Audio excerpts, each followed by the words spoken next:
Hi friends, आप देख रहे हैं आपका अपना यूट्यूब चैनल एग्जामदीप। आज बात करेंगे हम कला और संस्कृति, आर्ट एंड कल्चर, जिसकी आपकी काफी डिमांड थी। तो अच्छे से नोट डाउन करते हुए चलना है और समझते हुए चलना है क्या होता है, क्या डिफरेंस होता है दोनों में। और सभी एग्जाम की दृष्टि से बहुत ज्यादा इंपॉर्टेंट है भाई, खासकर यूपीएससी और स्टेट पीसीएस के लिए बहुत ज्यादा इंपॉर्टेंट है। तो आज भाई मूर्ति कला और जो आर्किटेक्चर के बारे में समझेंगे। आर्किटेक्चर का मतलब होता है भवनों के बारे में जानकारी। आर्किटेक्चर को हम जो शहर नियोजन भी देख सकते हैं, नियोजन भी देख सकते हैं। आर्किटेक्चर के माध्यम से भवनों के बारे में जानकारी जुटा सकते हैं। अब भवन का मतलब ये नहीं है कि आम आदमी का मकान से जो बारे में हो, कि भाई आम आदमी का जो मकान है उसके बारे में समझे हमने, जो आम आदमी से क्या। तो अब जो हम इसमें भवन का मतलब है, राजा महाराजा के भवन कैसे थे, मंदिरों का निर्माण किस प्रकार की कलाकृति का था, किस तरह से मंदिरों का जो डिजाइन बनाया गया था, और मंदिरों में कौन कौन से पत्थरों का जो उपयोग किया गया था। और जहां पर हम जो मूर्ति कला की बात करेंगे, वहां पर किसी मूर्ति की सुंदरता, आकार, विभिन्न प्रकार के जो आयाम होते हैं, जो हो सकते हैं, उसकी दृष्टि से देखेंगे और समझेंगे। जो एग्जाम की दृष्टि से क्या क्या इंपॉर्टेंट है, सारी चीजें को, कि उसमें जो किस प्रकार का जो मटेरियल यूज किया गया है मकान में, मूर्ति में या किसी चीज में, किस प्रकार की चीजों को दर्शाने के लिए बनाई गई है मूर्ति, वह शांत भाव की थी या उसमें क्रोध दिखाई देता था, या मूर्तियों के आधार पर जो हम अलग अलग समय की जो वास्तुकला और मूर्ति कला का जो अध्ययन करेंगे, फिर चित्रकला का अध्ययन करेंगे और संगीत की चीजों पर हम आएंगे। इसके बाद वास्तविकता, जो वास्तविक रूप में जो वास्तुकला सबसे बड़ा है। अन्यथा हम देखेंगे कि संगीत हुआ, चित्रकला में बहुत छोटे छोटे जो हमारे जो सिलेबस में है, जो वास्तुकला बड़ा है। कला, जब किसी कार्य को योग्यता और विशिष्टता के साथ किया जाता है तो वह कला कहलाती है। जैसे कि आप अपने मोबाइल पर टाइप करते हैं तो गलतियां कम होती हैं, और जब कोई टाइपिस्ट जो टाइप करता है तो वह योग्यता और विशिष्टता के साथ कार्य करता है। तो इसी को हम कहते हैं कि उसकी जो आर्ट या कला है। आर्ट क्या है देखते हैं। जब किसी कार्य को अथवा गतिविधि को विशिष्ट और एवं जो सुनियोजित तरीके से करने का जो गुण कहलाता है, वही कला है। The quality of performing the task activity in the specific and the well planned manner, that is called the art. संस्कृति, शिक्षक, अब इसको एग्जाम्पल दूसरे से देख सकते हैं। शिक्षक, कुछ बताई हुई जो बातें हैं, कुछ जो शिक्षक हैं बताई गई और जो लिखी गई बातों को जो समझा पाते हैं, और कुछ नहीं समझा पाते। यहाँ पर भी कला का ही ऐसा सीधा संबंध होता है। जब कोई कार्य सुयोग्यता और विशिष्टता के साथ संपन्न होता है, वह कार्य न होकर कला बन जाता है। संस्कृति क्या है भाई? जब यही कला आप बुद्धिमत्ता विचारों के रूप में किससे जुड़ जाती हैं और आप अपने जो गुणों का प्रदर्शन करने के लिए उपयोग करते हैं, तो उसको संस्कृति कहते हैं। जब कोई मूर्तिकार अपनी कला के माध्यम से समाज को एक संदेश देना चाहता है, तो वह कला के माध्यम से बड़े कार्य को पूर्ण करना चाहता है, तो वही कहीं ना कहीं पर वह संस्कृति जैसी चीज आ जाती है। कल्चर का मतलब होता है संवर्धन करना। संवर्धन करना मतलब बढ़ाना, एक तरह से चीज, इसको बोलते हैं संवर्धन करना, बढ़ाने को बोलते हैं संवर्धन करना। जब कलाएं किसी स्थान पर संवर्धन करती हैं, तो जो आपका विकास कर पाती हैं, वहीं पर निर्मित होती है संस्कृति। तो कल्चर, संस्कृति हिंदी और कल्चर इंग्लिश में, कल्ट जो लैटिन भाषा में, और विकसित अर्थ। संस्कृत उत्तम एवं सुधरी हुई स्थिति है, कल्चर गुड और द इम्प्रूव्ड कंडीशंस। संस्कृति ऐसा पर्यावरण जिसमें व्यक्ति सामाजिक प्राणी बनता है और प्राकृतिक पर्यावरण को अपने अनुकूल बनाने की क्षमता अर्जित करता है। कला, संगीत, साहित्य, वास्तुकला, शिल्पकला, दर्शन, धर्म और विज्ञान सभी संस्कृति के पक्ष हैं। इस संस्कृति से पता चलता है कि उस समय के लोगों की मानसिकता कैसी थी, उनके विचार कैसे थे। सांस्कृतिक वास्तविक रूप में वैचारिक पक्ष ज्यादा है और भौतिक पक्ष कम है संस्कृति में। जो वही संस्कृति के दर्शाने का प्रयास करता है कि व्यक्ति को क्या सोचते थे।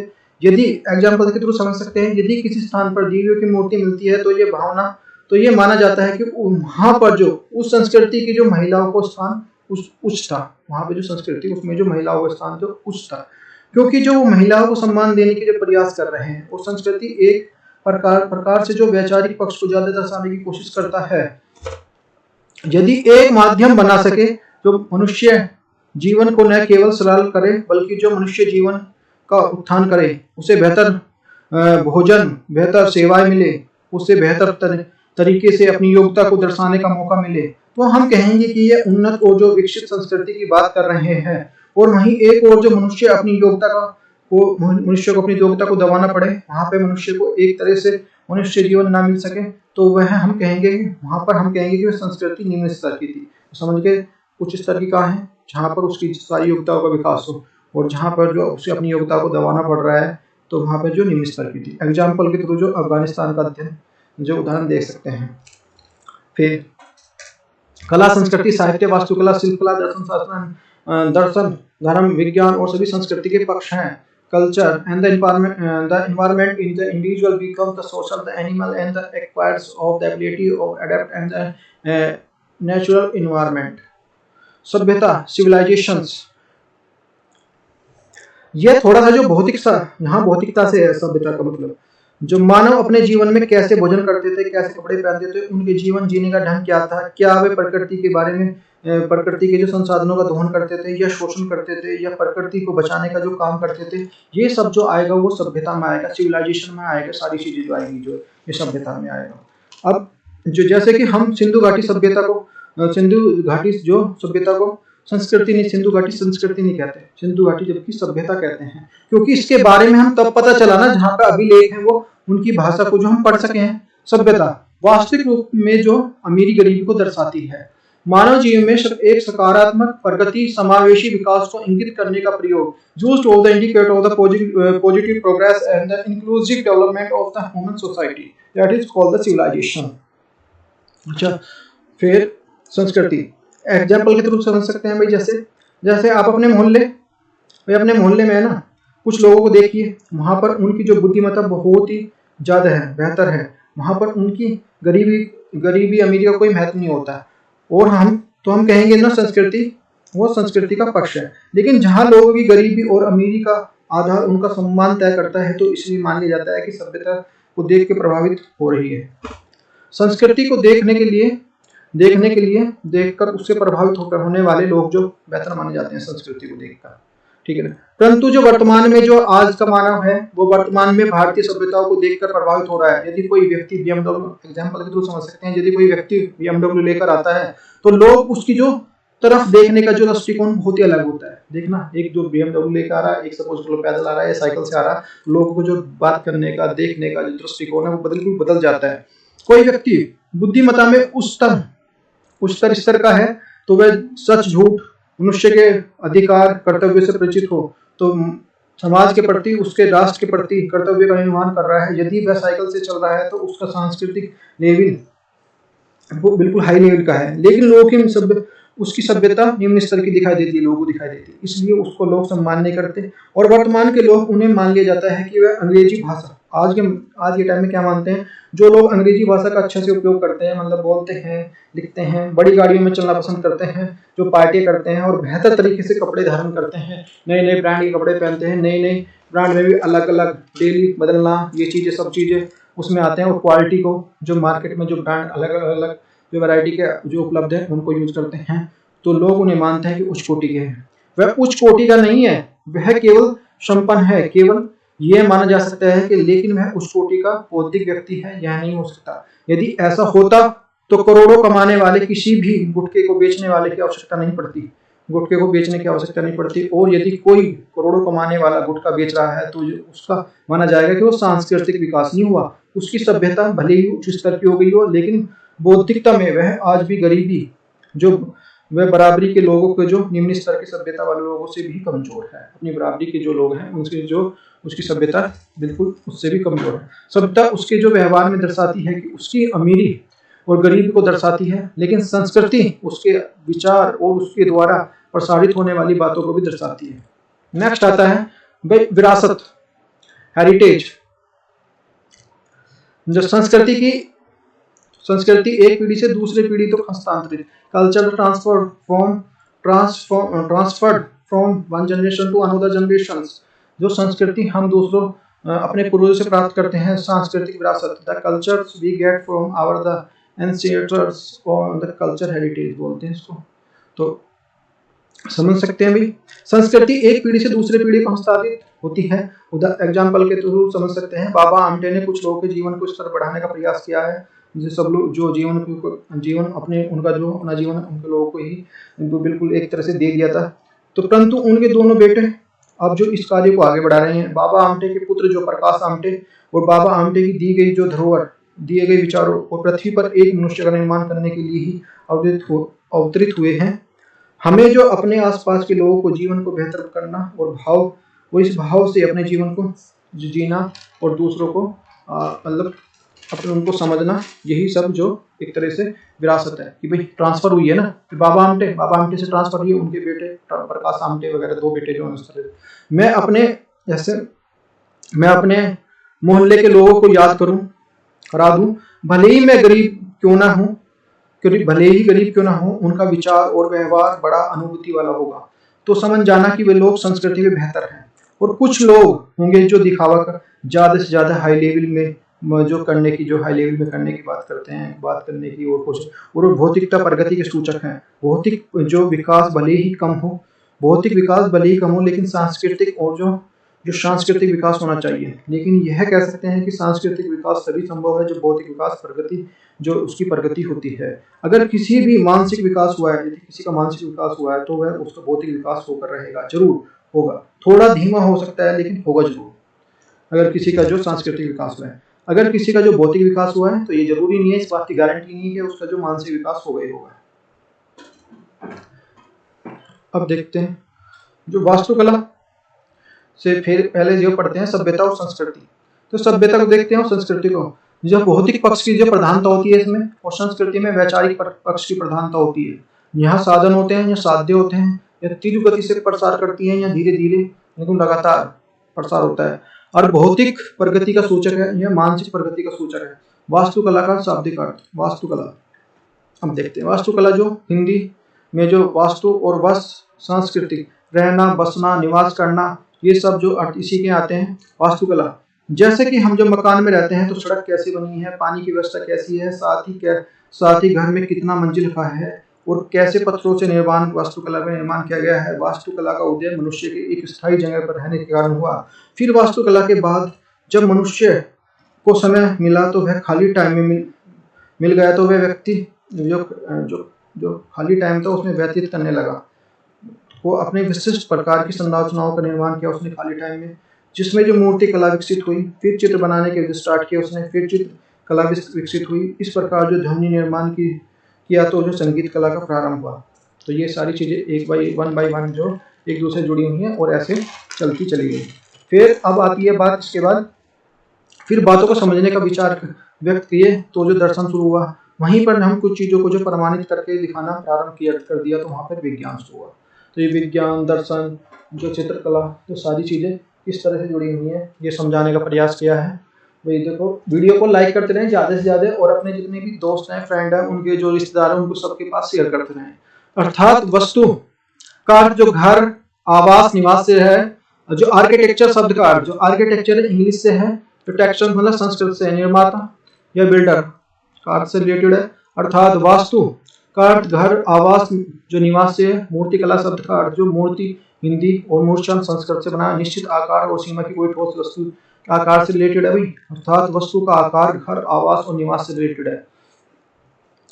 अतः हम जो आदिकाल मनुष्य के अपने लिए आश्रय का निर्माण करना प्रारंभ किया तो तभी से वास्तुकला का विज्ञान का प्रादुर्भाव हुआ। वहीं दूसरी ओर मूर्तिकला शब्द जो प्रोटो इंडियो यूरोपियन मूल केल से हुआ, सेल से लिया गया है, जिसका अर्थ जो मोड़ना होता है। जैसे मुड़ी हुई नहीं होती, देखो मूर्ति मुड़ी हुई आगे दिखाऊंगा मैं। मूर्ति कला का जो लघु संरचनाएं हैं, मूर्तियां यहाँ पे हस्त निर्मित उपकरणों से मूर्ति अभियांत्रिकी कला की तुलना में सौंदर्य शास्त्र से अधिक संबंध रखती हैं। वास्तुकला और जो मूर्तिकला के बीच अंतर, difference between the architecture and the sculpture, ये जो अंतर बिंदु और वास्तुकला मूर्तिकला। आकार एवं विस्तार, भवनों के डिजाइन और निर्माण में संदर्भित है। कला के अपेक्षित ये 3D संरचनाएं होती हैं, इसमें तो 2D हो जाएगी तो वास्तुकला ये हो जाएगी, जो चित्र बन जाएगा। और प्रयुक्त सामग्री कौन कौन सी होती है इसमें? लकड़ी, लकड़ी हो गया, पत्थर हो गया, कांच हो गया, रेत हो गया आदि में सब बनेंगे जैसे घर बनता है। वहीं सामान्य प्रकार की सामग्री निर्मित करते हैं। मूर्ति में कुछ भी ले लिया, सपोज करो एक तो चाहे ले लिया, चाहे जिप्सम ले लिया, कुछ ऐसा ले लिया कुछ भी, या फिर कोई मिट्टी या वैसे मूर्ति बनता है। सिद्धांत जो अभियांत्रिक गणित और सिद्धांत इनके लिए समावेशी जो सटीक मापन आवश्यक होता है, माप करते हैं ना कितना है कि ये चीज इतनी है, इतनी चीज लगेगी, सारी चीज गणित का अध्ययन होता है। और यहाँ पे रचनात्मक, यहाँ कला का, कल्पना का समावेश होता है, सटीक मापन होता है यहाँ पे जो मूर्ति कला में। उदाहरण जो ताजमहल और लाल किला इसका उदाहरण है। वहीं नटराजन और नर्तकी की जो काष्य मूर्ति है, ये ताजमहल और ये जो लाल किला इसका उदाहरण है जो हमारी ये है वास्तुकला का। और जो ये आप देख रहे हैं नटराजन की मूर्ति, और ये जो है हमारी नर्तकी की मूर्ति, तो ये काएगा हमारा चित्रकला का। भारतीय स्थापत्य कला, भारतीय स्थापत्य कला को जो समझ सकते हैं, सिंधु घाटी सभ्यता की स्थापत्य कला, आर्किटेक्चर, इंडस वैलीज सिविलाइजेशंस, अन्य नगरीय सभ्यताओं की तुलना में विशिष्ट और जो मौलिक वास्तुकला, ग्रिड पद्धति पर आधारित नगर नियोजन विकास, नगर नियोजन प्रणाली, जो सार्वजनिक रूप से जो निजी भवनों का जो अस्तित्व, सुरक्षा प्राचीर, जो सार्वजनिक स्नान घर और सुनियोजित मार्ग व्यवस्था, नालियों के माध्यम से गंदे एवं जल की जो निकासी की व्यवस्था है इसमें की गई थी। कुओं का जो अस्तित्व था, यहाँ पे कुएं भी बनाए गए थे पानी के लिए, सब कुछ सब देख सकते हैं उस टाइम पे कितने ज्यादा ये जो डेवलप थे। नगरों का जो दो स्पष्ट भागों में विभाजित किया जा सकता है, division of the cities into the two distant parts. तो पश्चिमी दिशा की ओर दुर्ग टीला और जो पूर्वी दिशा की ओर मुख्य द्वार। पश्चिमी दिशा से दुर्ग टीला और पूर्वी दिशा से मुख्य टीला छोटा आकार का होता था, अधिक ऊंचाई पर स्थित होते हैं, और ये जो अपेक्षाकृत बड़ा होता था, यहाँ पे अपेक्षाकृत कम ऊंचाई पर होते थे। केवल पुरोहित वर्ग हो रहता था यहाँ पे व्यापारिक और जो प्रशासनिक आम जनता सब रहती थी। चार दीवारी होती थी, यहाँ चार दीवारी नहीं होती थी। इसमें चार दीवारी बाहरी मकान पट्टी की, जबकि जो आंतरिक कच्ची मिट्टी से निर्मित होता था। अंदर जो कच्ची मिट्टी होंगी और जो बाहर जो चार दीवारी होगी, जो बाउंड्री होगी एक तरह से, उसमें जो पक्की ईंटें लगाई जाएंगी, ब्रिक्स लगाए जाएंगे। तो ये देख सकते हो दुर्ग टीला या गढ़ी टीला नगर, इस तरह से देखो ये बाहर बनी हुई है, ये बाहर की जो इसको बोलते हैं चार दीवारी, पक्की ईंटों से, ये कच्ची ईंटें से बना इस तरह से। पश्चिमी टीला, पूर्वी टीला। नगरीय बस्तियां चार भागों में विभक्ति, केंद्रीय राजधानी, जो प्रांतीय राजधानी है, व्यावहारिक नगर, दुर्ग बस्तियां, जो अफवाद, लोथल में सुरकोटडा दुर्ग, और जो नगर के लिए केवल एक ही रक्षा दीवार थी, यहाँ पे सिर्फ एक ही होती थी, यहाँ पे दूसरी नहीं होती थी। और यहाँ पे नगर पश्चिमी टीला और पूर्वी टीला नगर होते थे। अफवाद 2 दूसरा, जो चंद्रहूडों में किसी प्रकार की कोई रक्षा दीवार नहीं होती, चंद्रहूडों में कोई थी नहीं, एकदम ऐसी था, कोई रक्षा दीवार नहीं थी वहाँ।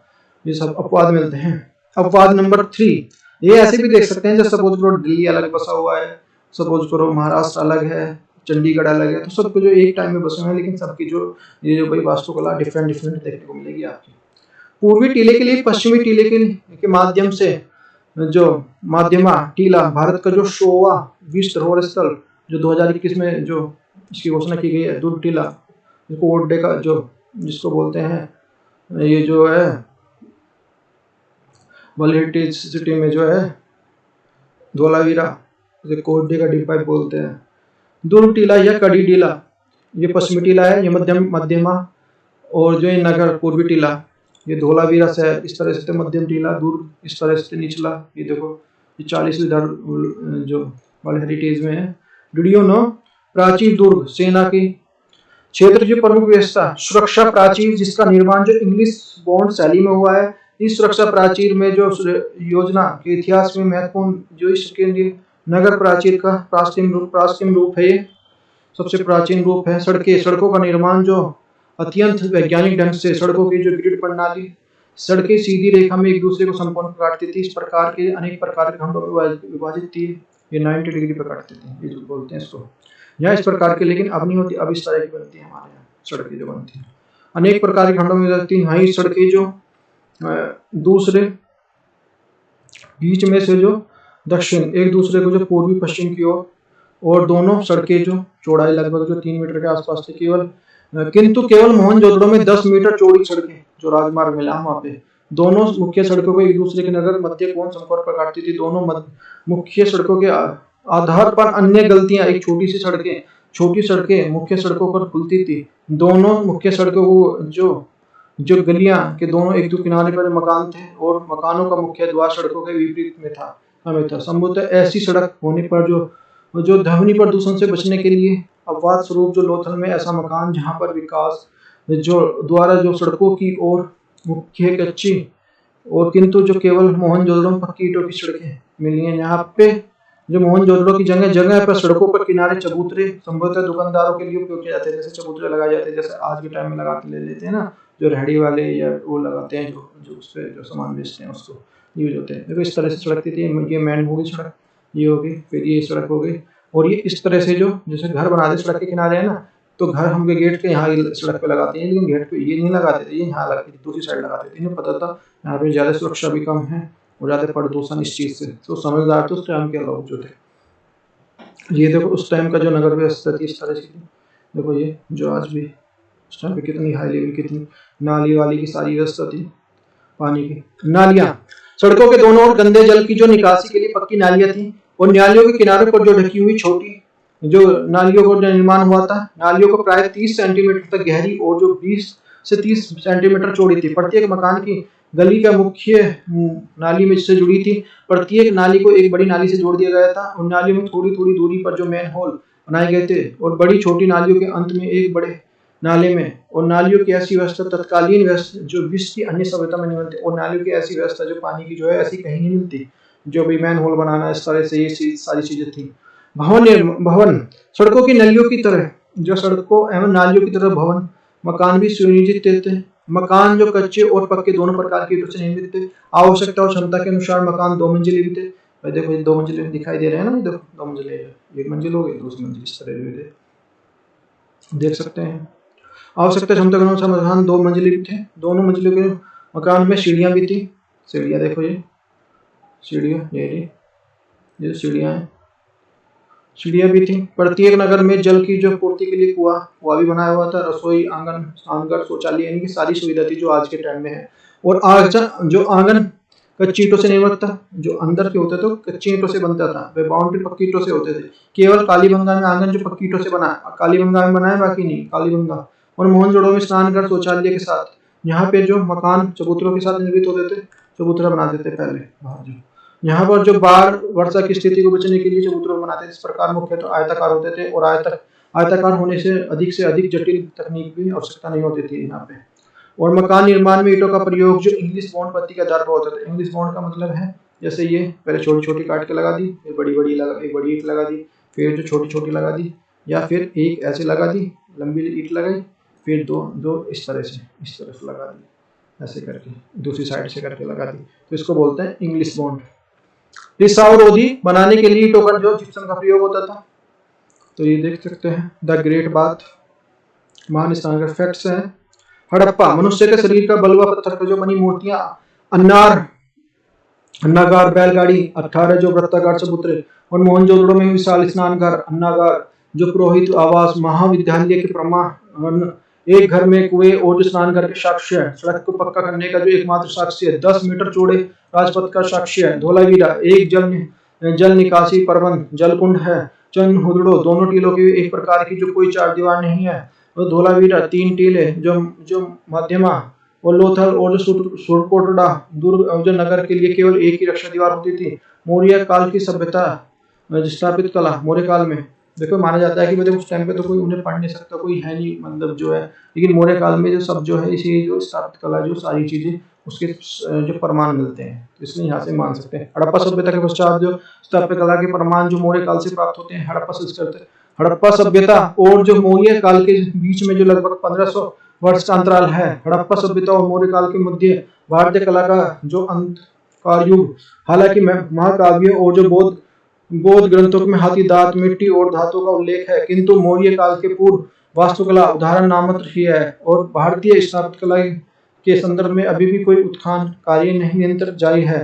हड़प्पा सभ्यता एवं मौर्य काल के बीच में युग का भी प्रमाण प्राप्त होने की संभावना है। मौर्य काल में ही कलात्मक जो जो कलात्मक गतिविधियों का इतिहास निश्चित रूप से प्रारंभ होता है। मौर्य काल भारतीय कला का स्वर्णिम काल के रूप में उदित हुआ। यहाँ पे मौर्य काल के जो शासन भारतीय कला के संरक्षण के रूप में प्रकट हुआ। यहाँ पे संरक्षण मिला था इसको, भारतीय जो इसको अपनी जो विशिष्टता भौगोलिक, राष्ट्रीय, राजनीतिक और जो आर्थिक स्थिति के कारण जो कि भी सारी चीजें भौगोलिक इस तरह की जो वही हुआ है, राजा महाराजा हैं उन्होंने उसको प्रमोट किया कुछ ने, और राजनीतिक भी, और जो आर्थिक पैसे भी जब उन्हें देंगे सब कुछ उनके सम्मान करेंगे, कुछ समझेंगे, नहीं तो वो कुछ काम और नहीं करेगा तो कुछ और काम करेगा तो फिर वो कैसे कर लेगा इस फील्ड में। राज्य की जो समृद्धि और जो मौर्य शासकों की प्रेरणा का कला को प्रोत्साहन किया। प्राय सभी इतिहासकार भारतीय कला का जो इतिहास मौर्य काल से ही माना जाता है, क्योंकि वैदिक और जो उत्तर वैदिक काल मूलतः धर्म जो प्रधान कई शक्तिशाली राज्य एवं शासक नहीं है। इस प्रकार जो स्थापत्य कला केवल जो जन साधारण तक ही सीमित रही। 322 ईस्वा पूर्व और जो 182 विशेषकर अशोक के काल में स्थापित कला का अधिक उन्नति विकसित हुई। अशोक द्वारा एक नए धर्म जो स्थापित भी हुआ था, अशोक ने किया था। धर्म की जो शिक्षाओं को प्रचार करने के लिए स्तंभों और शिलालेखों का निर्माण किया। शिलालेख जो पत्थरों पर लिखाए गए थे और जो स्तंभ बनाए गए थे उनके द्वारा। लोक कल्याण के लिए, दायित्व के लिए स्पष्ट करने के लिए स्तंभों और शिलाखंडों का जो निर्माण किया गया। अशोक जैसे मौर्य शासक बौद्ध धर्म के जो अनुयायी प्लस जो बौद्ध धर्म अपने चरम सीमा पर था, जनता की धार्मिक भावना को ध्यान में रखते हुए बौद्ध धर्म स्मारकों स्तूपों का निर्माण कराया गया। जो मौर्यकालीन स्थापित कला की दो भागों में विभाजित थी। एक थी राज की स्थापित कला, दूसरी लोक स्थापित कला। जो राज की थी जो अत्यंत समृद्ध, विशिष्ट एवं जो उच्च कोटि की कला थी। यहाँ स्तंभ, गुफा और जो स्तूप का निर्माण किया। चमकदार पोलिश पत्थर एवं जो लोहे का धातु का निर्माण किया। यहाँ पे स्वतंत्र लोक कलाकारों द्वारा विकसित, यहाँ पे यक्ष या यक्षिणी की प्रतिमाएं मिलती हैं और मिट्टी की मूर्तियां मिलती हैं। मृदा और लकड़ी का सामान का प्रयोग होता था यहाँ पे, और जो पत्थर का जो अलंकृत प्रयोग होता था। Did you know? Interesting fact जो है, स्थापित कला के संदर्भ में लोहे का प्रयोग केवल मौर्यकालीन स्थापित कला में प्राप्त होता है। हालांकि लोहे का प्रयोग जो उत्तर वैदिक काल से प्रारंभ हुआ था, किंतु उत्तर वैदिक काल में स्थापित कला की कोई भी प्रमाण नहीं है। मौर्यकालीन सभ्यता की विशेषताएं, निर्माण कार्य में चमकदार पत्थर का तथा लोहे का प्रयोग होता था। पत्थर पर पॉलिश, भवन निर्माण में लकड़ी का प्रयोग होता था। स्तंभों और माध्यम से धार्मिक शिक्षा और विशेषकर बौद्ध धर्म की शिक्षा। अशोक अनेक एक पत्थरों में खंबे और जो खंभों में धर्म की शिक्षा अंकित करता था। स्थापित कला में देसी और विदेशी तत्वों का सम्मिश्रण था। फलस्वरूप जो गंधार कला का जो विकास हुआ। स्तंभ देख सकते हैं, एकाकश और स्तंभ मौर्य कला की सर्वोच्च कृतियां। अशोक के एकाश प्रस्थ स्तंभ के लिए निर्माण के लिए लाल पत्थर प्रयोग हुआ। और ये सारे फैक्ट हैं जो अच्छे से नोट डाउन करते हुए चल रहे हैं और समझते हुए चल रहे हैं। मैं वीडियो दे दूंगा, वो वीडियो भी मिल जाएगी आपको, सारी चीजें मिल जाएगी। वीडियो तो देख ही रहे हो आप, जो आपकी जो इसकी पीडीएफ वगैरह। तो भाई यूट्यूब को जो लिंक दिया हुआ है ना डिस्क्रिप्शन में, उसको वहां से जो लिंक को ज्वाइन कर लो। जो यूट्यूब पे नहीं जुड़ा हुआ है उससे यूट्यूब के इस लिंक से, और प्लीज उसमें जो आपका ये है भाई आपका टेलीग्राम प्लस व्हाट्सएप ग्रुप से जुड़ सकते हैं। वहां से आपको सारी जो इन्फॉर्मेशन, सारी वीडियो, सारी चीजें वहां से मिल जाएंगी। तो लाट शीर्ष स्तंभ, जो लाट पोल की लंबाई जो 40 फुट से 50 फुट तक के स्तंभ लाट की जो चोटी के स्थापित है, और शीर्ष पशुओं की आकृति यहाँ पे चक्र है। तो देख सकते हैं ये रहा, ये जो ये हमारा इतना ही लिया गया है, लेकिन यहाँ पे पूरा नहीं लिया गया, ध्यान रखना। ये जो इस तरह के शिलालेख थे, अभी पढ़ नहीं सकते। बसाड़ का शीर्ष सिंह जो शीर्ष स्तंभ बिहार में है। रामपुरवा का जो वर्षभ शीर्ष स्तंभ जो बिहार में है। रामपुरवा का शीर्ष स्तंभ जो बिहार में है। और लोरिया नंदनगढ़ का जो सिंह स्तंभ जो बिहार में है। संकीसा का गज शीर्ष स्तंभ उत्तर प्रदेश में है। सारनाथ का चतुर सिंह स्तंभ जो उत्तर प्रदेश में है। सांची का चतुर स्तंभ जो मध्य प्रदेश में है। बसाड़गढ़ जो सिंह शीर्ष स्तंभ बिहार में है। और जो रामपुरवा का व्रज स्तंभ जो बिहार में है। और रामपुरवा का जो शीर्ष स्तंभ बिहार में है, ये देख सकते हैं। और ये हमारा लोरिया नंदनगढ़ का जो सिंह स्तंभ, ये भी बिहार में इस तरह का देख सकते हैं ये। और जो संकीजा का गज जो हाथी, ये देखो ये हाथी की टूटी हुई है, कुछ टाइम बहुत हो गया, स्तंभ के उत्तर प्रदेश में है ये। और सारनाथ का जो चतुर्थ स्तंभ, जिन जिन अवस्था में आ जाती है थोड़े होने लगती हैं। आजकल तो देखा ना, घर भी बनाओ तो 2-4 साल में ऐसे लगने लगता है। तो ये तो बहुत पुरानी है, तो उस टाइम ये देखो कलाकृति, उस टाइम का जो मटेरियल है कितना अच्छा है। उत्तर प्रदेश में मिलता है सारनाथ का, इतना है हमारा जो लिया गया हमारा, ये इतना है, नीचे का नहीं। सांची का चतुर्भुज स्तंभ जो मध्य प्रदेश में है, सांची का ये सारनाथ का अशोक स्तंभ जो है, ये देखो ये अशोक के जो एकल स्तंभों में सर्वोच्च नमूना है, उत्तर प्रदेश के सारनाथ में स्थित है। अशोक के द्वारा जो 250 ईसा वर्ष में निर्मित किया गया था, वर्तमान में सारनाथ संग्रहालय में स्थित है ये। और जो स्तंभ में शीर्ष 4 सिंह विपरीत स्थिति में है, शेर घोड़ा है, शेर है, हाथी है, बैल का अंकन इसमें मिलता है। और चारों पशु शक्ति के ऊपर जो धर्म की विजय का ये है, देखो ये तो हमारी राष्ट्रीय चिन्ह। शेरों के नीचे पत्थर का जो धर्म चक्र है, और धर्म चक्र में कितनी तीलियां हैं, धर्म चक्र में जो 32 तीलियों का अंकन है। नीचे उल्टी आकृति घंटी है, ये उल्टी आकृति घंटी है। और स्तंभ के नीचे जो अशोक का चक्र स्थित है, यहाँ पे तिरंगे के अशोक चक्र से लिया, तिरंगे में जो लिया गया मध्य में जो है अशोक चक्र है, यहाँ पे इसके लिए इस स्तंभ से ग्रहण किया गया। Do you know Ashok Sarnath स्तंभ से मिले चक्र में जो 33 तीलियां हैं, वहाँ पे 33 हैं, जबकि जो भारतीय ध्वज में कितनी 24 तीलियां हैं। सारनाथ के धर्म चक्र की 34 तीलियां महात्मा बुद्ध के जो जीवन से संबंधित हैं, और जबकि यहाँ पे जो हमारी 24 तीलियां जो भारतीय संविधान के पंथ निरपेक्ष संबंध की, हम किसी वो नहीं करते किसी धर्म पे, उसके रिलेटेड है, इसलिए बनाई गई है 24। भारत के लिए अशोक के जो अभिलेख शिलालेख, अभी यहाँ शिलालेख पर लिखा हुआ है, अभिलेख है, देखो ये रहा अशोक के अभिलेख।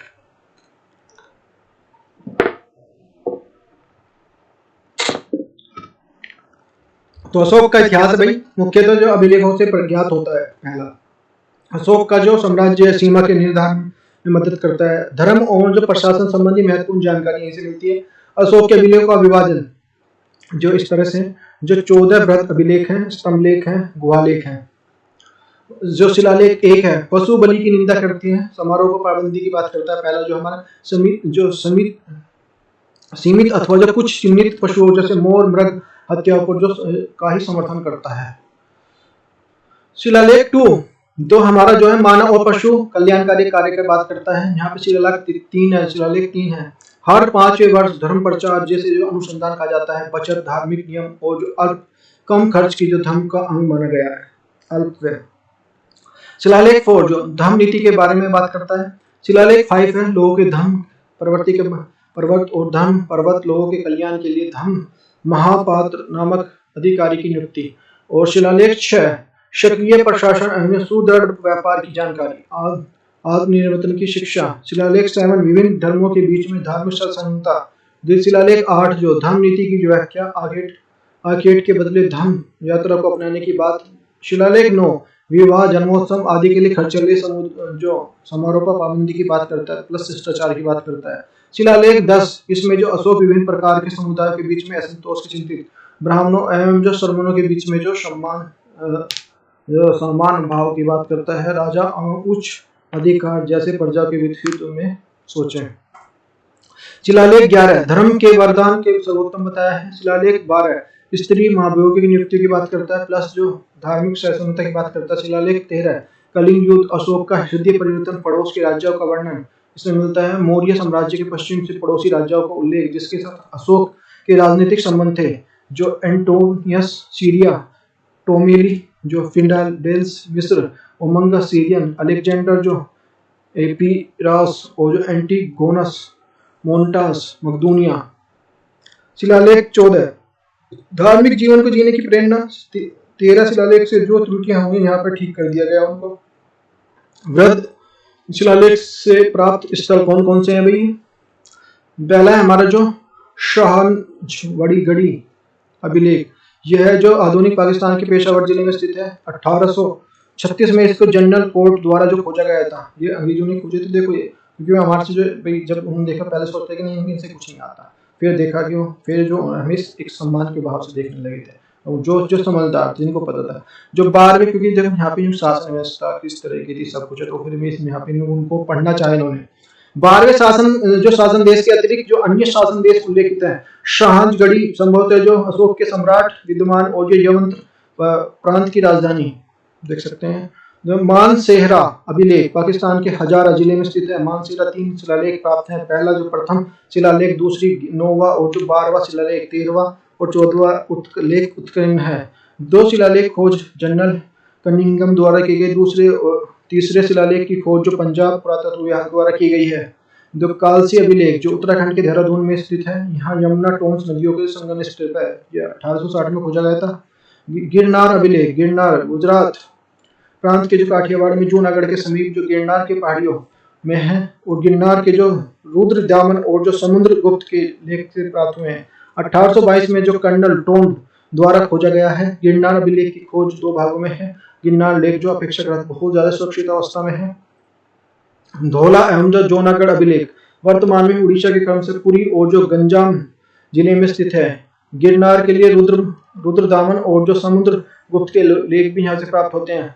धौली अभिलेख 1837 में जो कीटो द्वारा खोजा गया है। जूनागढ़ अभिलेख जो 1850 में जो वाल्टर इटलियट द्वारा खोजा गया है। दोनों अभिलेख में 11वें और जो 13वें तक लेख नहीं है। इसके स्थान पर 2 लेख खोदे गए हैं। इनमें जो जनपद वासियों द्वारा आदेश दिया गया है। इसलिए धौलागढ़ी जो गढ़ के पृथक जो कलिंग प्रज्ञान अभिलेख कहा जाता है।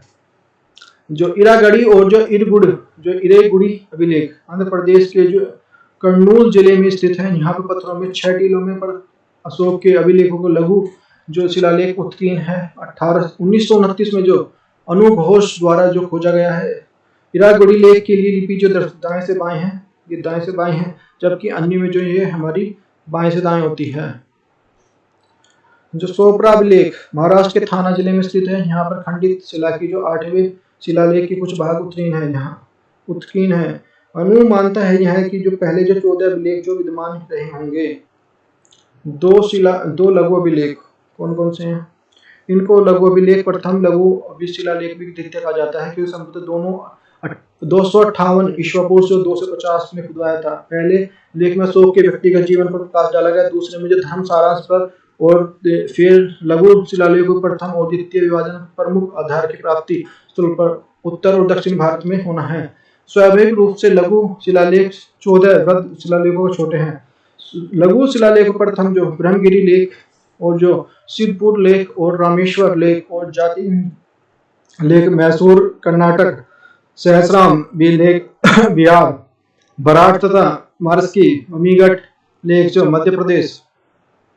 लघु शिलालेख दूसरा शिलालेख है जो सिद्धपुर लेख कर्नाटक, ब्रह्मगिरी कर्नाटक में, मस्की जो रायचूर कर्नाटक में और मस्की जो रायचूर कर्नाटक में शिलालेख है। यहाँ पर इसी अशोक का नाम है, इसी में जो अशोक का नाम है। अन्य शिलालेख यहाँ पे इसी में जो अशोक का नाम है, बाकी में जो अशोक के नाम जो अलग दिए हैं, जैसे देवप्रिया नाम है, देवन प्रिया और यहाँ प्रिय दर्शी आदि शब्दों से उसको प्रयोग किया गया, अशोक को बुलाया गया।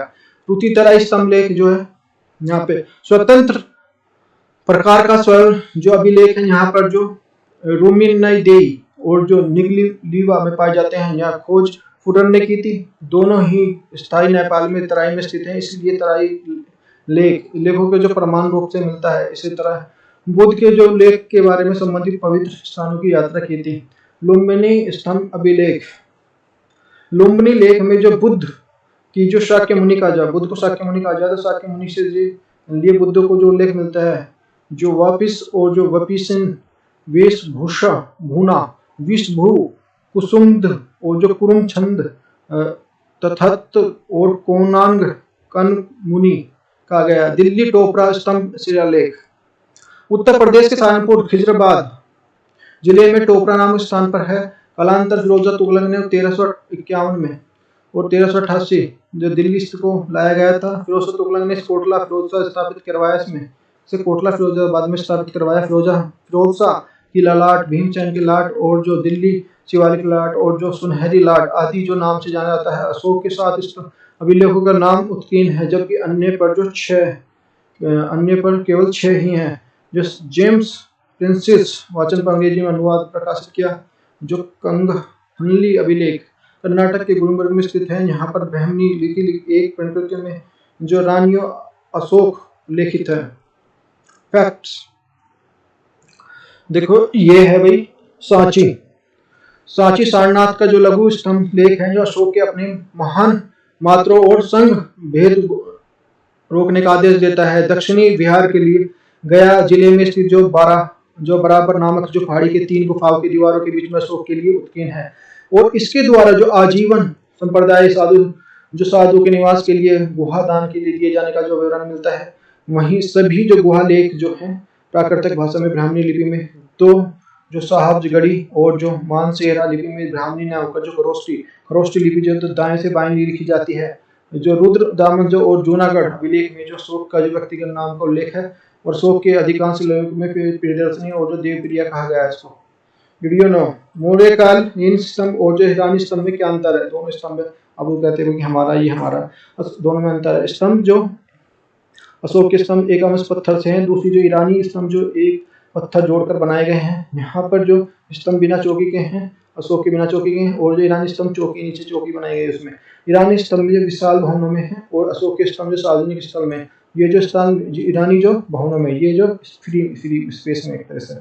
यहाँ पे अशोक शीर्ष जो पशुओं की आकृतियां हैं, जबकि ईरानी स्तंभ पे जो मानव की आकृतियां हैं। अशोक के स्तंभ नीचे से जो क्रम से पतले हैं, ये जो नीचे से ऊपर जाके ऊपर के पतले हैं। फिर जो ईरानी स्तंभ जो एक से हैं ऊपर तक चौड़ी है, ये देख सकते हैं। गिडियोनो चंद्रगुप्त का कुम्हारार का प्रसाद महल, जो किस तरह हालत में है, ये जर्जर हालत में है चंद्रगुप्त का। जो राज्य की कला का सबसे पहला जो उदाहरण है चंद्रगुप्त द्वारा निर्मित जो अशोक द्वारा जो विस्तारित जो एरियन नामक जो तत्कालीन इतिहासकार द्वारा वर्णन है, वर्तमान में पटना के निकट जो कुम्हारार गांव में स्थित है। यहाँ पे जीर्ण अवस्था में विद्यमान है। लंबाई जो 140 फुट है और चौड़ाई 120 फुट है। अधिकांश लकड़ी से निर्मित है। जो पॉलिश युक्त बलवा पत्थरों का प्रयोग किया गया है। पायान मानव द्वारा नहीं बल्कि जो देवों द्वारा निर्मित है। यहाँ पर जो नगर निर्माण और मुख्यतः पाटलिपुत्र के आधार पर निष्कर्ष किया है। नगरों की सुरक्षा के लिए 4 दीवारी और नगर दीवारों के बाहर जो 60 फीट गहरी और जो 600 फीट चौड़ी खाई है। नगर के आने वाले के लिए 64 दीवार और मुख्य अधिकांश लकड़ी के लिए यहाँ पे निर्मित की गई है। यहाँ पे 21 ईंटों का प्रयोग करके लिए पक्की ईंटों का प्रयोग कर इतिहासकारों को जो मतभेद है बारे में मतभेद है। हड़प्पा सभ्यता के बारे में जैसे नगर नियोजन प्रणाली का भाव है, उत्खनन के दौरान में यहाँ पे विशेष साक्ष्यों की प्राप्ति नहीं होती और अशोक द्वारा कई नगरों की स्थापना कश्मीर में, श्रीनगर के, नेपाल में ललितन। गुफाएं कौन कौन सी हैं? गुफाएं देखते हैं। पत्थरों को काटकर गुफाओं का निर्माण किया गया, बौद्ध भिक्षुओं के लिए समर्पित है। अशोक द्वारा दिया गया समीप बराबर की पहाड़ियों में गुफाओं का निर्माण है। प्राचीन गुफा जो दुदुदामा अशोक के पौत्र दशरथ नागार्जुन पहाड़ी में 3 गुफाओं का निर्माण कराया। इसमें सबसे बड़ी व प्रमुख बड़ी गोपी गुफा है, जो बराबर की जो पहाड़ियों में गुफा, ये देख सकते हैं। नागार्जुनी पहाड़ियों की 3 गुफा, उदयगिरी की गुफाएं जो मध्य प्रदेश में स्थित हैं। चंद्रगुप्त द्वितीय के लिए संरक्षण में 5वीं शताब्दी की ईस्वी के आरंभ में किया गया था इनका। और दीवारों पर जो मूर्तियों के लिए प्रसिद्ध हैं, यहाँ बड़ा और विष्णु के शिव और अवतार की मूर्ति उल्लेख है। यहाँ पर शिव, नरसिंह, अर्धसिंह, अर्धधर्म, नारायण विश्राम करते हुए विष्णु के समर्पित गुफाएं। स्तूप देख सकते हैं। स्तूप जो पाली भाषा में ढेर को कहते हैं। इसे एक गोल टीले के आकार की जो संरचना होती है, अन्य नाम जो चैत्य बोलते हैं, चिता के स्थान पर प्रयोग किया जाता है। बुद्ध की जो अस्थियों को रखने के लिए स्तूप का निर्माण किया गया। स्तूप का उल्लेख जो सर्वदा ऋग्वेद में अग्नि की उठती हुई ज्वाला से है, किंतु जो प्रातः साक्ष्य बौद्ध जैन धर्म के साक्ष्य में ही है। और जैन धर्म का संबंधित सभी जो स्तूप नष्ट हो गए हैं, वो बौद्ध साहित्य जो दीर्घ निकाय आगुंतक और जो जंजीम निकाय की स्तूप की जगह थूप है। स्तूप का निर्माण ईंट, पत्थर और मिट्टी से। स्तूप का आकार उल्टा रखे कटोरे के समान है, वृत्ताकार है। बुलबुले की जो भांति जो अंडाकार भाग है, अंडा धीरे धीरे अंडाकार भाग जो शीर्ष चपटा और जो हन्निका के ऊपर जो बुद्ध के अवशेष हैं, और बुद्ध के ऊपर जो पवित्र भाग है, वहां पर हन्निका के क्षेत्रों में छत्र निर्माण है। केवल प्रारंभ में केवल 3 छत्रों में निर्माण की परंपरा थी। यहाँ पे सातवाहन काल में जो छत्र के जो समय जो अवशेष मिले हैं। और स्तूप की परिक्रमा करने के लिए चारों वृत्ताकार वेदिका का निर्माण किया गया है। यहाँ पर वेदिका 3 प्रकार की प्रतिज्ञा लिखी हुई है, बुद्ध शरणम गच्छामि, धर्म शरणम गच्छामि और संगम शरणम गच्छामि। स्तूप के प्रवेश के लिए चारों दिशाओं में 4 तोरण द्वार हैं। तोरण के प्रवेश करने के लिए स्तूप और वेदिका का स्थान है और पथ दीक्षा पथ है। वेदिका के लिए किनारे पर स्तंभ है जो आलंबन जो पिंडिका है। गोल चबूतरे के ऊपर जो स्तूप का भाग स्थित है जिसे मेदी बोलते हैं। मेदी प्राय ऊंचा चढ़ने और उतरने के लिए जीना बनाया जाता है जिसे जो सोपान कहते थे। देखो सोपान, ये जो हंडी का है, ये छत्रक है, ये पवित्र जो सामग्रियां, यहाँ मेदी, ये तोरण स्थान है, ये प्रशिक्षण स्थान है। देख सकते हैं फैक्ट्स। मौर्य काल में सबसे पहले स्तूप प्राप्त नहीं होता और जो साहित्य साक्ष्य जो अशोक के जो 8 स्तूप जो बौद्ध के अवशेषों से बने हैं थे, उन्हें 7 स्तूप को तोड़कर उसने जो अस्थि कलश निकलवाकर उन पर जो 84,000 स्तूप बनवाए। जो स्तूप से पहले मिट्टी, ईंट और जो लकड़ी का प्रयोग, बाद में जो पत्थर का प्रयोग किया गया। ज्ञात जो स्रोतों के अनुसार जो अभी तक सबसे प्राचीन स्तूप जो पिपली हवा जो स्तूप है जो यूपी में है, जो पीपिल हवा का स्तूप, ये भारत के लिए ज्ञात प्राचीन सबसे पुराना स्तूप है, प्राचीनतम। निर्माण से संभवतः लोग जो मौर्य काल में किंतु जो लगा कलांतर शाक्य द्वारा जैसे बदलाव के लकड़ी के निर्माण के लिए किंतु पत्थर इसके ब्राह्मणी लिपि एक जो लेख उत्कीर्ण है जिसमें जो स्तूप की जो मरम्मत शाक्य द्वारा कराए जाने की जानकारी मिलती है। स्तूप के बुद्ध अवस्थियों के लिए अवशेष जो संरक्षित है।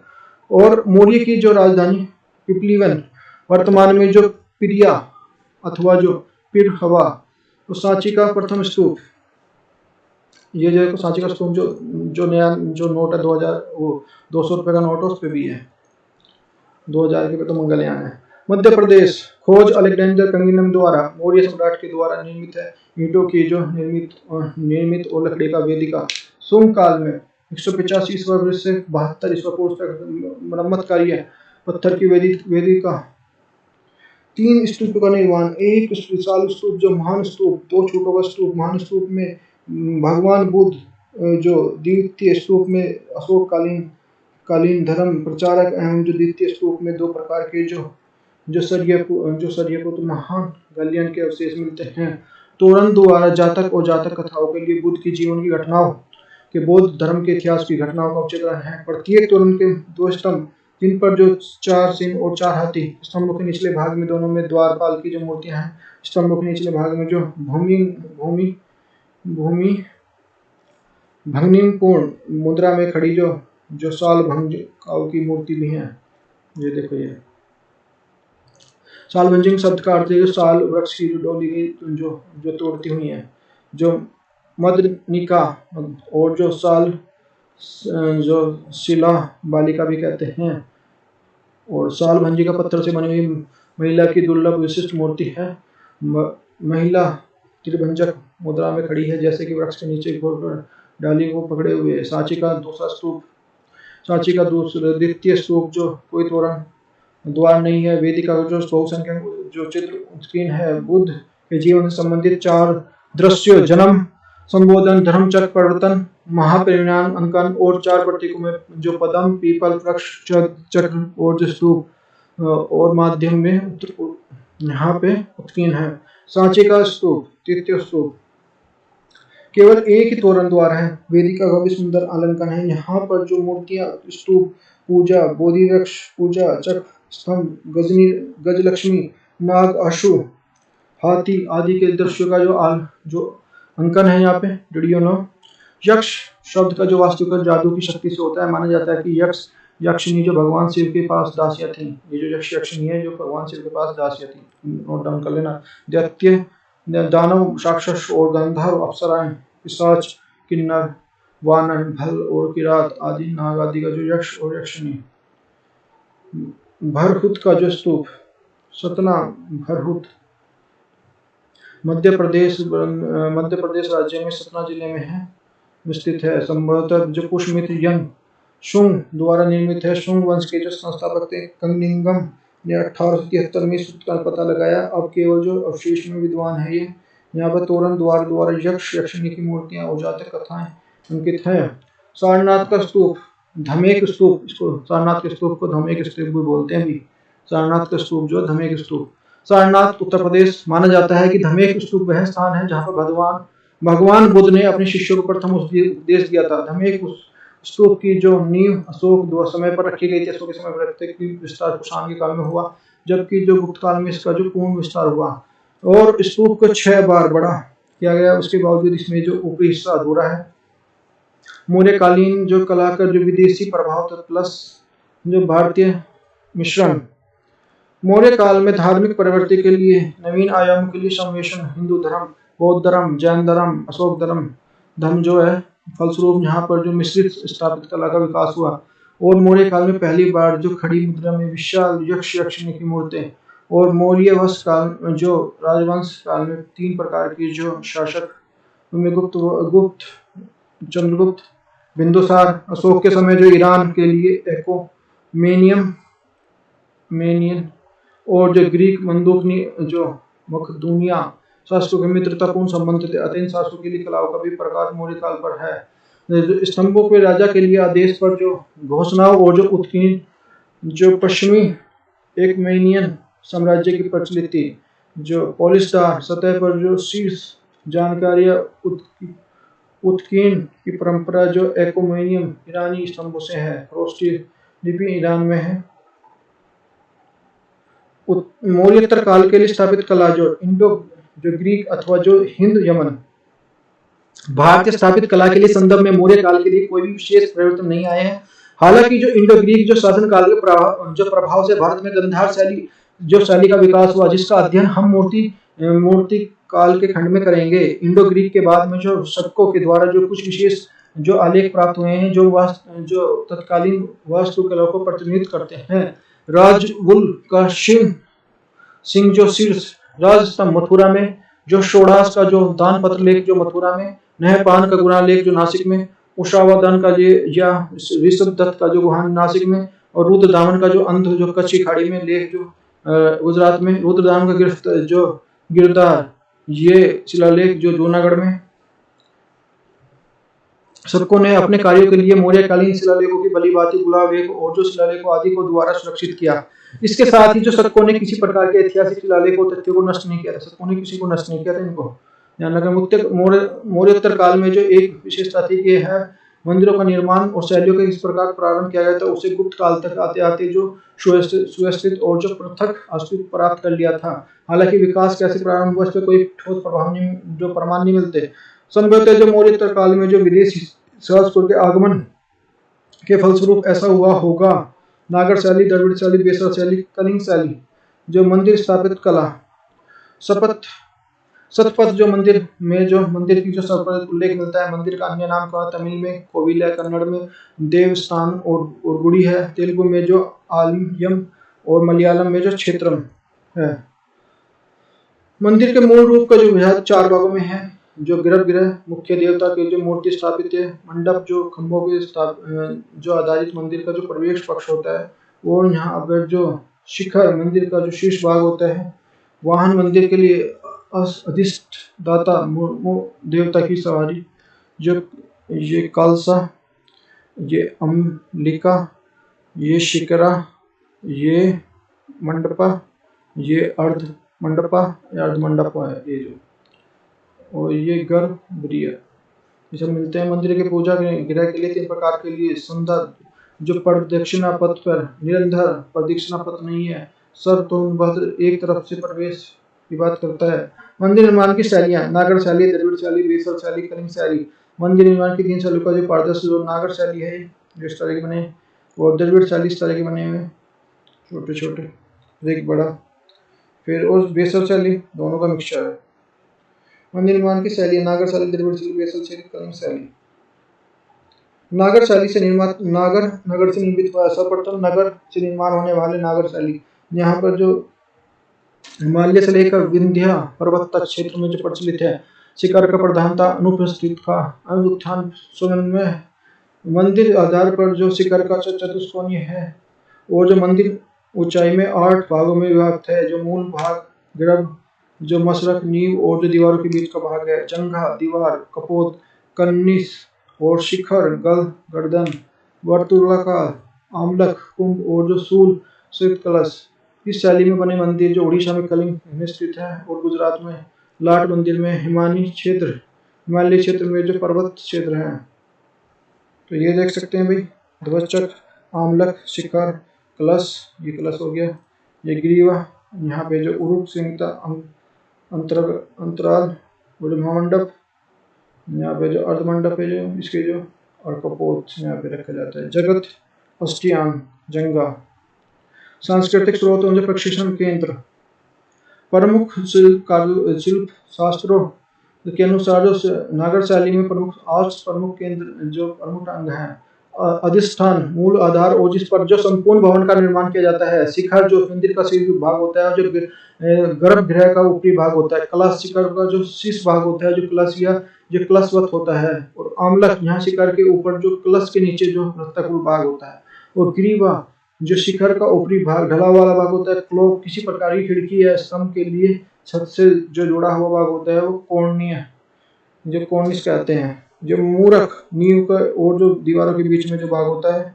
और जंघा दीवारों और जो विशेषकर गर्भगृह के दीवारों के लिए। नागर शैली का मंदिर, सांची का स्तूप हो गया, कोणार्क सोना मंदिर हो गया नागर शैली का। और जो दशावतार मंदिर जो छठी जो और जगन्नाथ का उड़ीसा मंदिर, ये सब है। मंदिर निर्माण की शैलियां नागर, द्रविड़, बेसर, कलिंग। और कृष्णा नदी के लिए कन्याकुमारी तक द्रविड़ शैली के लिए बहुमंजिला द्रविड़ शैली के लिए विशेषता कौन सी है? 4 प्रकार जो 4 दीवारी, गोपुरम प्रवेश द्वार, वर्गाकार और जो अष्टकोणीय जो गर्भगृह, रथ, जो परम मुंडिका, उच्च शिखर, मंडप, नदी मंडप, शिला सकेंद्रीय जो प्रांगण, अष्टकोण मंदिर संरचना सम्मिलित है। द्रविड़ शैली के अंतर्गत जो आगे नायक शैली का विकास हुआ। जो एग्जाम्पल जो मीनाक्षी मंदिर मुर्दई और जो रात मंदिर जो श्रीरंगम तमिलनाडु, रामेश्वर मंदिर जो रामेश्वर मंदिर तंजावुर में है। और विपलाक्ष मंदिर जो पटकल में है। और तटीय मंदिर जो महाबलीपुरम में है। और कैलाश मंदिर जो अरोरा में है। और सांस्कृतिक स्रोत और जो प्रशिक्षण केंद्र। मंदिरों को नागर और द्रविड़ शैली के लिए सामान्य अंतर क्या क्या होता है? पहला क्रम संख्या नागर शैली और द्रविड़ शैली एक तरफ जो वर्गाकार आधार पर निर्मित होते हैं या आयताकार द्रविड़ जो आधार पर निर्मित होते हैं। ये जो वर्गाकार पे होते हैं, यहाँ पे जो इसका जो बेस होगा ना, आधार जो वर्गाकार होगा, ये जो द्रविड़ में होगा वो ये जो आयताकार होगा। और जो शिखर की जो संरचना पर्वत शिखर की होती है, यहाँ पे जो पर्वत के तरह होगा, यहाँ पे जो प्रिज्म और ये पिरामिड के अनुसार होगी। यहाँ शिखर के साथ जो उप शिखर की ऊर्ध्वाधर रेखा परंपरा होती है। यहाँ शिखर के साथ जो विभाजक और जो शिखर की मूर्तियों की परंपरा होती है। फोर्थ हमारा शिखर के भाग पर जो ऊर्ध्व रैखिक आमलक जो उसके ऊपर जो कलश होता है। शीर्ष के ऊपर जो कलश या बेलनाकार एक और जो चंद्राकार संरचना, उसके ऊपर जो अनेक कलश और जो स्तूपकाएं होती हैं। पांचवा जो शिखर सामान्यतः एक मंजिल होते हैं, शिखर सामान्यतः बहुमंजिल होते हैं, इसमें बहुत सारे हो सकते हैं। और दूसरा मंदिर जो गर्भगृह के सामने जो मंडप और जो अधमंडप होते हैं। गर्भगृह के सामने जो आवश्यक नहीं है, यहाँ पे जो शिखर विहीन मंडप और जो चावड़ी एवं जो चौलत्री के रूप में जो महाकक्ष होते हैं। ये सातवां हमारा द्वार के जो सामान्य तोरण होता है। यहाँ पे द्वार के सामान्य जो विशाल गोपुरम होता है। यहाँ पे जो मंदिर का जो सामान्य परिसर होता है, मंदिर का जो विशाल प्रांगण होता है, जो परिसर में जलाशय आवश्यक नहीं है। यहाँ पर जो कल्याणी पुष्कानी के रूप में जलाशय है। और जो 10वां हमारा मंदिर प्रांगण में पृथक दीपक और जो स्तंभ का जो विधान नहीं है। यहाँ पर मंदिर प्रांगण में विशाल दीप स्तंभ और ध्वज स्तंभ का भी विद्यमान है। सामान्यतः द्रविड़ शैली की तुलना कम ऊंचाई है, सामान्यतः नागर शैली की तुलना में अधिक ऊंचाई है। मंदिर निर्माण की शैलियाँ नागर शैली, द्रविड़ शैली, बेसर शैली, कलिंग। ये जो नागर और द्रविड़ शैली के मिले जुले बेसर भी को जो मिलती जुलती है उसे बेसर शैली कहते हैं। विंध्याचल पर्वत को लेकर जो कृष्णा नदी तक है, बेसर शैली का जो चालुक्य शैली भी कहते हैं। बेसर को चालुक्य शैली भी important, very very must important है ये वाला। मंदिर का जो आकार आधार शिखर गोलाकार, वृत्ताकार और जो अर्ध गोलाकार। वृंदावन का जो वैष्णव मंदिर का जो बेसर शैली का उदाहरण मिलता है, ये बेसर शैली का उदाहरण है। और जो हम्पी के मंदिर, होशियार मंदिर और जो हेलबीडू। नागर शैली, बेसर शैली, द्रविड़ शैली। समतल छत से उठी हुई जो शिखर की प्रवणता और मंदिर के आधार से शिखर की चतुष्कोणीय हिमालय की ओर विद्यमान पर्वत। यहाँ पे जो नागर और द्रविड़ शैली का जो मिश्रण होता है, और यहाँ पे मंदिर की आकार शिखर गोलाकार विंध्याचल पर्वत से लेकर कृष्णा नदी तक।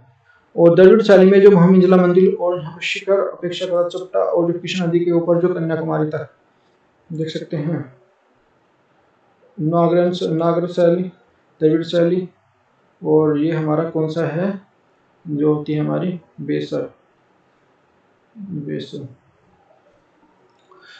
ये जो शैली होगी कलिंग शैली, प्राचीन कलिंग क्षेत्र या उड़ीसा, पूर्वी जो बंगाल, उत्तरी आंध्र प्रदेश के लिए पूर्वी भारतीय राज्य में विकसित है। विकास का स्पष्ट काल ज्ञात नहीं है। उड़ीसा का कोणार्क मंदिर इस शैली का प्रमुख उदाहरण है।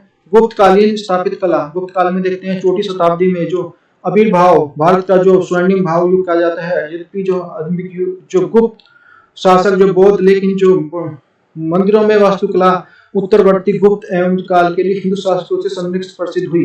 कला की जो विविध विधाओं और जो वास्तु और स्थापित कला जैसे जो बृहद भांड आदि कला के इस युग के लिए विकसित है। धर्म और कला का जो समन्वय स्थापित और कला के लिए विदेशी भाव और जो क्रम से समाप्त है। यहाँ पे जो गुप्त कालीन वस्तु के लिए सर्वोत्तम जो उदाहरण मंदिर है, यहाँ मंदिर के अवशेष इसी कला में है। इसी जो अवधि के दौरान जो मंदिरों में वास्तुकला बौद्ध और जैन कला का भी अपनी शिकार करती है। यहाँ पे भारत के लिए उत्तरी और जो मध्य में भाग में जो विष्णु और दक्षिणी भाग में जो शिव और पूर्वी भाग में जो मालाबार तट और दक्षिणी भाग में जो शक्ति। अजंता महाराष्ट्र में औरंगाबाद के पास में बोघारा नदी के पास स्थित है। चट्टानों से काटकर बनाए गए बौद्ध गुफा और जो भित्ति चित्रकारी के लिए विख्यात है। और चित्रों की समानता बुद्ध और जो जातक कहानियों के प्रदर्शन है। और जो वाकाटक जो हरिसेना जो संरक्षण गुफाओं का विकास 2000 से 650 ईस्वी पूर्व के मध्य हुआ, देख सकते हैं। कुल गुफाएं जो 29 कुल गुफाएं हैं। गुफाओं के बीच में लाल रंग की जो प्रचुरता है, नीले रंग की जो अनुपस्थिति है। 1983 यूनेस्को द्वारा विरासत द्वारा स्थल घोषित किया गया। चीनी बौद्ध गया यात्रियों के लिए फानहार गुप्त चंद्रगुप्त द्वितीय के लिए शासनकाल के दौरान जो 380 से 415 ईस्वी और के सम्राट हर्षवर्धन के शासनकाल में जो दौरान जो 606 और 647 ईस्वी के यात्रा वर्णनों का भी उल्लेख है। एलोरा की गुफाएं अजंता गुफाओं के लिए लगभग जो 100 किलोमीटर के महाराष्ट्र की जो सह्याद्री पर्वत श्रृंग स्थित है। 34 गुफाओं का जो समूह है। यहाँ पे 17 ब्राह्मण और 12 बौद्ध और 5 जैनों के लिए संबंधित है। शुरुआत जो राष्ट्रकूट वंश के लिए शासन द्वारा। अजंता की गुफाएं केवल जो बौद्ध धर्म की जो संबंधित, जबकि एलोरा की गुफाएं जो जैन बौद्ध और हिंदू धर्म से संबंधित है। एलोरा की कुछ गुफाएं जैसे गुफा संख्या 10 विश्वकर्मा गुफा यदि बढ़ाई की गुफा में के नाम से है। धर्म चक्र जो मुद्रा में जो बुद्ध विराजमान तथा उसकी पीठ पर जो बोधि वृक्ष उकेरा। गुफा की संख्या 14, गुफा संख्या रावण पर आधारित है। 14 पे जो रावण के आधारित है, याद रखना है। गुफा 15 जो दशावतार मंदिर है। ये गुफा जो 16 है जो कैलाश मंदिर भगवान शिव को समर्पित है। गुफा 21 जो है जो रामेश्वर मंदिर है। और जो 2 प्रसिद्ध जैन गुफाएं जो गुफा 32 और जो जगन्नाथ गुफा 33 है। बाघ की गुफाएं मध्य प्रदेश में जो बागनी नदी के तट पर जो 5वीं और 6वीं शताब्दी में निर्मित है। 9 बौद्ध गुफाओं के लिए एक समूह है। वास्तुशास्त्रीय के रूप में जो अजंता गुफाओं के लिए सामान है। सबसे महत्वपूर्ण गुफा जो रंग महल है। यहाँ पे बाघ गुफाओं के लिए पेंटिंग और आध्यात्मिकता के अधिक और जो भौतिकवादी है, तो देख सकते हैं। ये जूनागढ़ की गुफाएं गुजरात के जूनागढ़ में स्थित जो बौद्ध धर्म की गुफाएं हैं। या असल में ये गुफाएं नहीं है। ये 3 प्रकार के स्थल हैं। ये जो खपरा, कोडिया और जो बाबा प्यारे और ऊपरकोट। ये जो मंडपेश्वर की गुफाएं मुंबई में स्थित जो बोरीवली में स्थित है। जो मोंटपेरी गुफाओं के नाम से भी है। और परवर्ती गुप्त कालीन में जो ब्राह्मण गुफा के रूप में विकसित है। नटराज, सदाशिव और जो अर्धनारीश्वर की मूर्तियां बाद में जो ईसाई गुफा के लिए परिवर्तित है। एलिफेंटा गुफाएं 2वीं शताब्दी में महाराष्ट्र के रूप में शिव को समर्पित गुफा है। मंदिर का जो संग्रह यूनेस्को के लिए विश्व धरोहर स्थल में है। भाजा की गुफा 2वीं और शताब्दी ईसा पूर्व जो महाराष्ट्र तबला बजाते हुए जो महिलाओं के पत्थर की नाकाश की गई है। और कालरा की गुफा 2वीं शताब्दी की ईसा पूर्व जो महाराष्ट्र भव्य चैतन्य काल और जो महासंधिक जो संप्रदाय बौद्ध धर्म से रिलेटेड है, देख सकते हैं ये बादामी की गुफा मंदिर 6वीं और 8वीं शताब्दी में जो कर्नाटक मालप्रभा नदी घाटी हिंदू जैन गुफा मंदिर है। चालुक्य साम्राज्य द्वारा चट्टानों को काटकर बनाई गई वास्तुकला यूनेस्को के लिए विश्व धरोहर में ये स्थल है, देख सकते हैं ये सारी चीजें। एरन का जो विष्णु मंदिर मध्य प्रदेश के सागर जिले में स्थित है। ये एरन विष्णु मंदिर जो किनारे स्थित है। यहाँ विराह की प्रतिमा जिसके पूरे अंग को चित्रकारी एक गरुड़ स्तंभ है। यहाँ पे ये जो सांची का मंदिर मध्य प्रदेश के रायसेन जिले में है। बेतवा नदी यहाँ पे खोज ब्रिटिश जो अफसर टेलर ने 1818 में की। इस मंदिर को जो संख्या 17 में कहा जाता है। गुप्त काल का जो प्रारंभिक मंदिर है। आकार छोटा है, छत सपाट है और गर्भगृह चौकोर है। देवगढ़ का जो दशावतार मंदिर मध्य प्रदेश के जो रायसेन में बेतवा नदी पर है। खोज ब्रिटिश अफसर जो टेलर ने 1818 में इस मंदिर को मंदिर संख्या 17 कहा जाता है। गुप्त कला का जो ये प्रारंभिक मंदिर है। आकार छोटा, छत सपाट और गर्भगृह चौकोर है। गुप्तकालीन वास्तु का सर्वोत्तम देवगढ़ ललितपुर उत्तर प्रदेश दशावतार मंदिर है। ऊपरी भाग नष्ट है। यहाँ पर जो अन्य मंदिर में एक मंडप और दशावतार। इस मंदिर के लिए 4 और मंडप जो शेष शायरी विष्णु और गजेंद्र भोग जो मोक्ष के लिए दशावतार कृष्ण अवतार के संबंधित मूर्तियां हैं। यहाँ पे भूमरा का शिव मंदिर। भूमरा जो सतना मध्य प्रदेश के लिए शिव मंदिर का जो मात्र गर्भगृह अवशिष्ट गर्भगृह के भीतर में जो एक मुखी जो शिवलिंग स्थित है।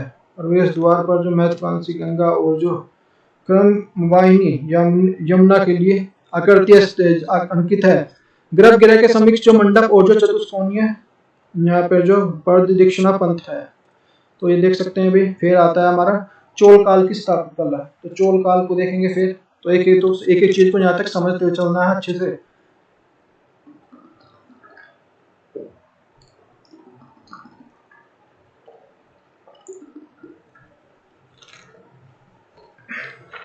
फिर आगे चोल काल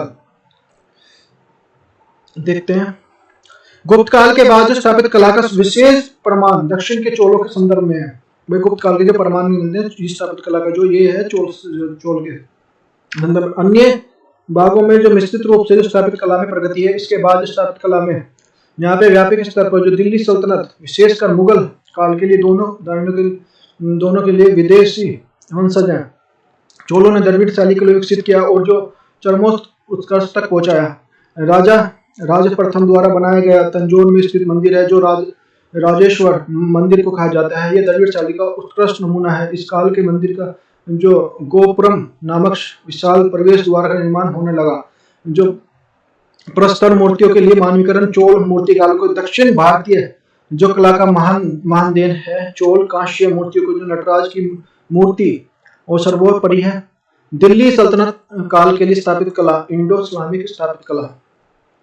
भारतीय तुर्कों के लिए आपसी मिलन के लिए स्थापित कला के क्षेत्र में नई शैली का जो उदय हुआ था वो इंडो इस्लामिक शैली।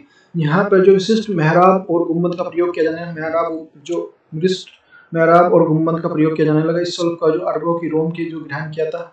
अरबों ने रोम से ग्रहण किया था। इसे मेहराब और गुम्बदों के निर्माण के लिए स्तंभों का जो आवश्यकता नहीं थी और बढ़िया किस्म के चूने का प्रयोग करते थे। अलंकरण के क्षेत्र में जो तुर्क मानव और पशु आकृतियों का चित्रण नहीं करते थे क्योंकि जो कुरान में इसकी जो मनाही है। इनके स्थान पर जो ज्यामितीय फूलों का नमूनों का निर्माण करते थे। साथ ही जो कुरान की आयतों का भी जो उत्तीर्ण करते थे। उन्हीं कुरान की आयतें भी लिखवा देते थे। जो सल्तनत काल में जो स्थापित कला के अंतर्गत जो निर्माण कार्यों के लिए भारतीय एवं जो ईरानी शैलियों का जो मिश्रण का संकेत मिलते हैं। तो ये देख सकते हैं। ये सल्तनत काल के दौरान निर्माण के जैसे जो किला मकबरा मस्जिद महल मीनारे नकुली और जो मेहराबों और गुम्बदों संकरी और ऊंची मीनारों के लिए प्रयोग। जो मंदिरों को तोड़कर जो मलबे में बनी जो मस्जिदों एक नए ढंग से जो पूजा घर का निर्माण।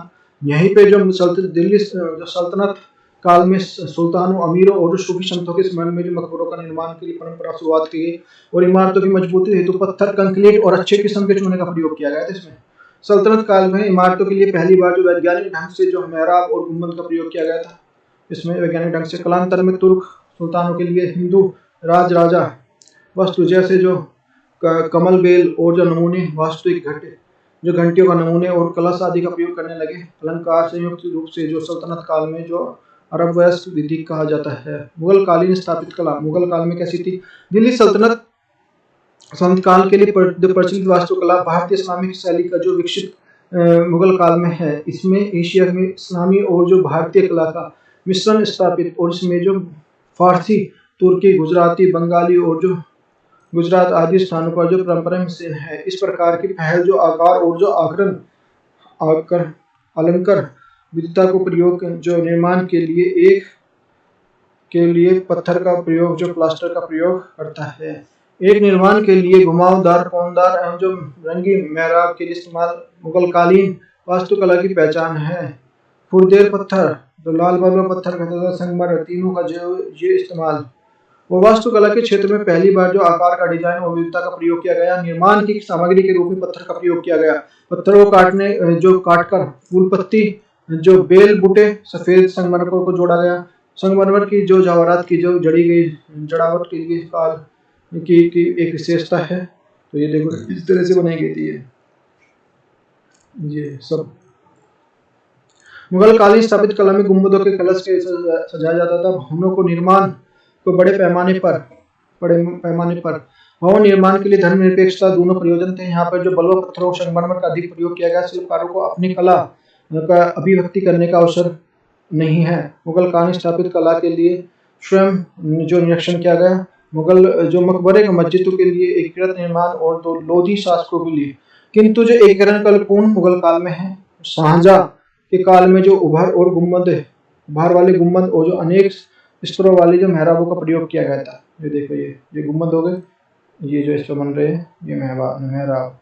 वास्तुकला का जो विकास क्रम प्रारंभ बाबर, विकास फिर अकबर, फिर जो वास्तुकला जो प्रारंभ इसने किया था बाबर ने, फिर विकास में, फिर चरम पे थी शाहजहां में, फिर पतन औरंगजेब ने पतन कर दिया। यहाँ पे खत्म कर दिया, सारी का अति खत्म कर दी थी। बाबर पानीपत के रुहलखंड में मस्जिद का निर्माण आरंभ करवाया था। दोनों मस्जिदें 1526 में। बाबर का जो शासनकाल किसी भी नई शैली और तकनीकी से प्रेरित करने के लिए बहुत अल्पकालिक है। हुमायूं शेरशाह सूरी से विरुद्ध निरंतर सत्ता संघर्ष। इसकी कला में जो स्थापित कला की ओर जो अधिक ध्यान ने जो उदयनपनाग नगर की जो नींव डाली, लेकिन इसे पूरा नहीं कर पाया। शेरशाह सूरी स्मारकों का निर्माण करवाया।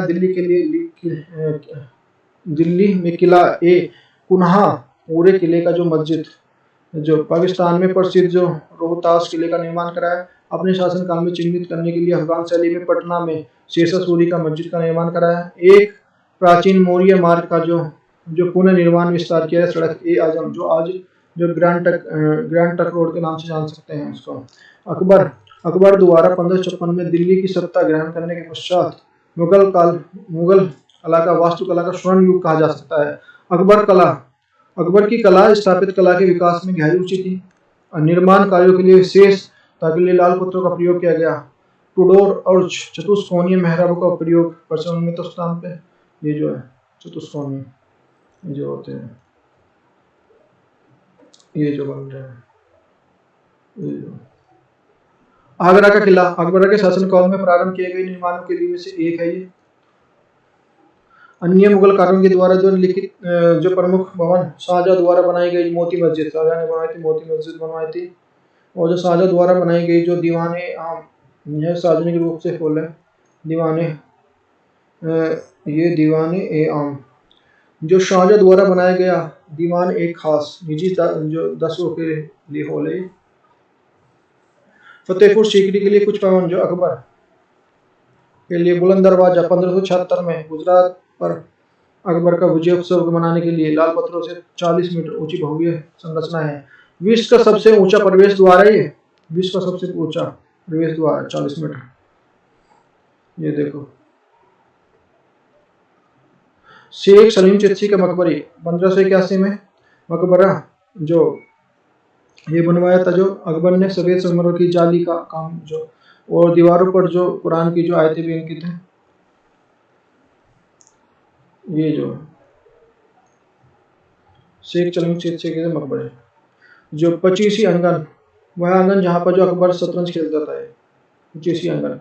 हिरन मीनार के अपने चहेते हाथी हिरन की जो याद में यात्रियों के लिए एक प्रकाश स्तंभ है। यहाँ पे जो बाह्य दीवारों के लिए हाथी के दांत जैसे नुकीले कोने हैं।